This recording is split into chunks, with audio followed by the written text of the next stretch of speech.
Okay, so now we're going to dive into the buyer's journey.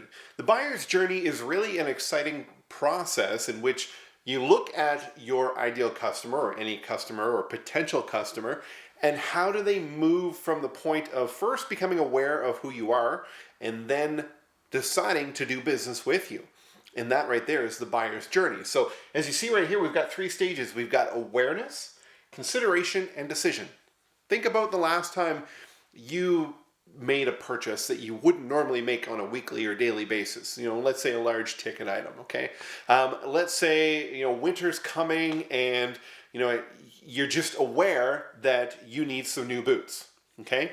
So that's your first stage, right? Is your awareness stage that you need some new boots. So next thing, what you're going to do is you're then going to start to consider what type of boots do I want, right? So maybe you're going to go on and you're going to search through some different online stores and figure out what type of boots, or maybe do a Google search, what's the best type of boots for my climate, things like that, okay? So once you decide this is the type of boot that I want, then you're going to go and start to look at making a decision, which is your last step. So you're starting to look at where you can buy those boots. You're taking into account price, refund policy, customer satisfaction, social proof, reviews, things of that nature. And then you're going to decide based on what's of value for you. And that right there is you going through the buyer's journey. Now, in your business, your buyer's journey is going to be different than a different type of business that's out there. So we really need to hone in what your buyer's journey looks like and think about that. Really, if you look at 3 steps, it shouldn't be a lot of work to figure this out, and it isn't a lot of work. It's one of those things that once you start to think about it in this context, it really becomes something that you're always thinking about in everything that you do in your business. So let me give you another example here. So what we got here, watch this cool effect. Whoa, I was having a little fun making these presentations. Anyway, so this one here, it's the awareness stage. So I have a sore throat, fever, and I'm achy all over. What's wrong with me? Okay, so something's going on. What's wrong with me, right? You're becoming aware that you need something. Or, if you're in the financial world, it may be that, at the end of the month, I really have no money left. I'm usually having to borrow from people. Like, what's wrong? Like, this should be going a lot further, right? So you're becoming aware of something that's happening on there. So once you do that, then you're starting to consider, like, aha, I have strep throat. What are my options for relieving or curing my symptoms?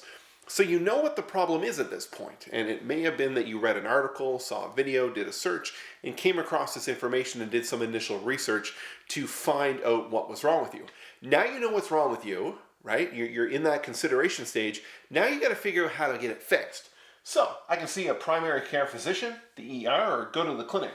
The ER costs a lot, but I have insurance, okay? So of these options, the ER is going to give you the most relevant result. Now, if you're in Canada, then it doesn't cost a lot, but if you're in the US, then obviously you're going to have insurance for that. So that decision was made based on the circumstances at hand. So in your business, there are certain things that you can create for content and elements that you put out in the world through your website, through social media, that's going to speak to each one of these different stages. So here they are. So from the awareness stage, you got things like blog posts, webinars, ebooks, guides, right?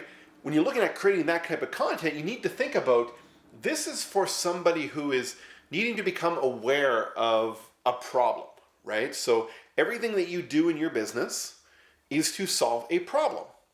Even if you're selling, outdoor patio furniture, you're solving a problem. The problem is that either the person doesn't have anywhere to sit, or the stuff that they have is outdated, or they want a level of status. They want something really fancy, right? And stand out amongst their friends when they come over, and feel that pride of home ownership, right? In your business, there's going to be something unique to that, right? So that's what we need to look at is positioning those blog posts around that awareness stage, right? These are the 3 things you need to know before you do this. Or find out how you can tell if you are not managing your money well. How to find out, or these 3 things will tell you if you've got the wrong tires on your vehicle. right? These are all things becoming aware of a problem or a solution to that problem. Ebooks, guides, and all that. Once you go from that awareness, you're like, yeah, okay, I'm going to check that out. We can retarget them and get them into the consideration phase with things like expert guides, white papers, reports. Okay, so when we look at this, what's the primary difference between this one and this one? Really what it comes down to is length and in-depth of content, right? People don't want to be sold to. They don't want to feel that they are going through a nurture process, right? They want to have the questions answered to the problems, the questions they have answered and the solutions to their problems being presented to them. So this is an easy consumption, right? Not a lot of commitment needed in that first stage. Read a blog post, attend a webinar, right? Get an ebook, a guide, right? They're relatively short. But then we get the expert guides. It's the what's next, right? You get a piece of content, and if the person says, well, what's next, right? You need to have that what's next. So now we're going to get an expert guide or a white paper, more in depth.